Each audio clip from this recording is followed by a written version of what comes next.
नमस्कार दोस्तों। कहानियों की श्रृंखला में आज सुनेंगे चित्रा मुदगल जी की कहानी तर्पण। पापा जी, ये सुबह सुबह उठते ही आप सहगल की सीडी क्यों लगा देते हैं? कितना मनहूस गाना है। जब दिल ही टूट गया हम जीकर क्या करेंगे। गाना क्या है? रोना है रोना। बंद कीजिए। 50 नई सीडी अमृता ने लाकर रखी हुई हैं घर में, उन्हें सुनिए। पापा जी, आपने तो हद कर दी। ये लैंडलाइंस का बिल 1200 रुपए। इतना? हम तो कहीं करते ही नहीं फोन, घर में होते ही कब हैं।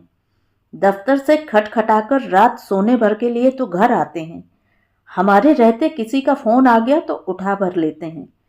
जिन्हें करना होता है उन्हें दफ्तर से कर लेते हैं। अपने अपने मोबाइल हमारे पास हैं। आपको मोबाइल दिया नहीं क्योंकि आपको पेसमेकर लगा हुआ है। अमृता बता रही थी, तुम फिजूल भुना रहे हो। गनीमत समझो कि बिल कम आया है। वरिष्ठ नागरिकों को सरकार ने हर जगह छूट दे रखी है। मुझे तो लगता है MTNL वालों ने बूढ़ों के लिए फोन की दरें आधी कर रखी हैं। वरना पापा जी का क्या है, हर आधे घंटे में वे 20-25 मिनट से कम नहीं बतियाते। जाने इतनी बातें फोन पर क्यों करते हैं, किससे करते हैं। जिससे करते हैं वह भी फुर्सत वाला ही होगा। उस हिसाब से तो बिल मामूली ही समझो। लो सुनो अपने बाप के कसीदे। हमें तो पड़ोस की रमणिका ने चार्टर्ड बस में बताया। कल दोपहर की ही तो बात है। नुक्कड़ वाली धोबन को 4 उल्टियां क्या हो गईं। पापा जी उसे रिक्शे में बैठाकर अस्पताल ले दौड़े। पता चला वहां जाकर रतनिया पेट से है। हमें ही नहीं पता। प्रपंचों में हम पढ़ते ही कहाँ हैं। मोहल्ले में 4 तरह के लोग 4 तरह की बातें बना रहे हैं। ये खन्ना क्यों इतना फिक्रमंद हो उठा रतनिया को लेकर?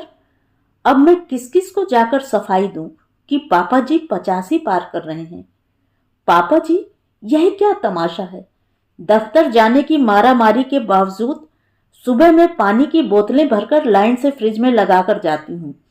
सांझ को मरखप घर लौटते हैं दोनों तो घूंट भर ठंडा पानी पीने को नसीब नहीं होता। हमसे तो मोहल्ले के जमादार, पोस्टमैन, ठेले वाले किस्मत वाले ठहरे। उन्हें जब भी प्यास लगती है आप बोतलें खाली कर देते हैं। आप समझते क्यों नहीं पापा जी।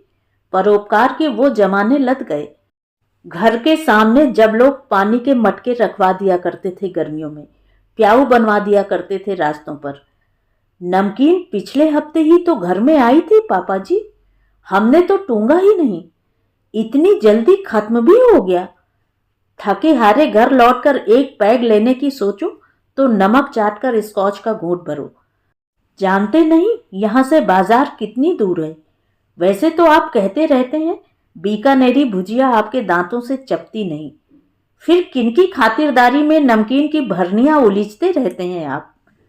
अपने कमरे की बिजली दिन भर क्यों जलाकर रखते हैं पापा जी आप?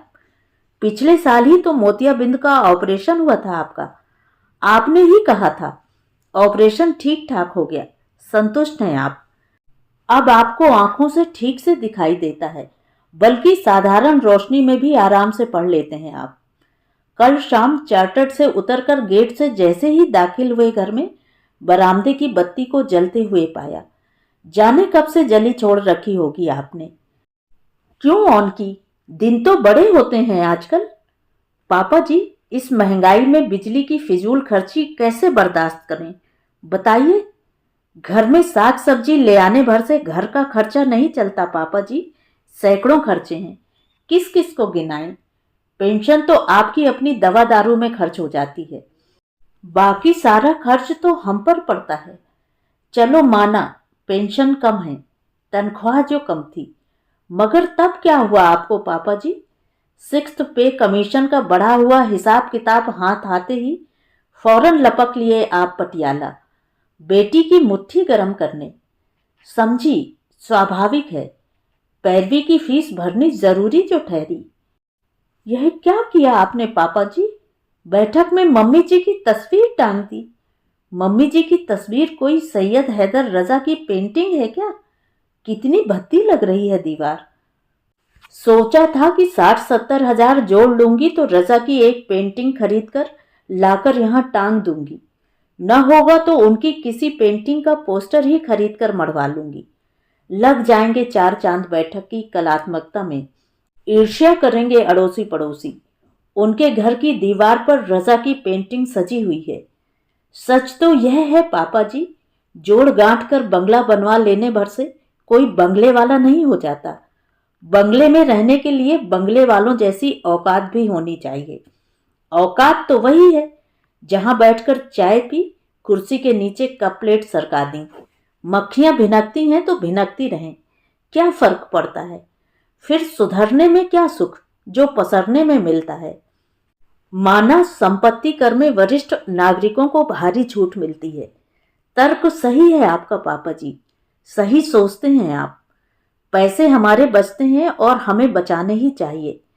इफरात में नहीं कमाते हम, लेकिन जो काम मरने के बाद होना है वह अगर मरने से पहले हो जाए और शांति से हो जाए तो इससे अच्छी बात और क्या हो सकती है। इकलौता वारिस हूं आपका, दोनों कमाते हैं, आराम से भर लेंगे बढ़ा हुआ संपत्ति कर। जितना खर्च मेरे नाम घर कराने में अभी आएगा, आपके न रहने पर उसी काम का 4 गुना अधिक भरना होगा, शायद उससे भी ज्यादा। बोलिए पापा जी, कागजात कब तैयार करवाऊं? वकील कह रहा था रजिस्ट्री के समय आपके पापा जी को मजिस्ट्रेट के सामने उपस्थित होना पड़ेगा। उनसे उनकी मर्जी पूछी जाएगी। वैसे मजिस्ट्रेट रजिस्ट्री के लिए घर भी आ सकते हैं, लेकिन उनके घर आने की फीस 60-70 हजार से कम ना होगी। इधर आपके हाथों में कंपन शुरू हो गया है पापा जी। पेंशन कार्यालय में पेंशन क्लर्क शिकायत करने लगे हैं। खन्ना साहब के हस्ताक्षर बदलने लगे हैं। बाकी तो आप सोच लीजिए पापा जी। तो ये थी कहानी। कहानी आपको कैसी लगी कमेंट करके ज़रूर बताएं।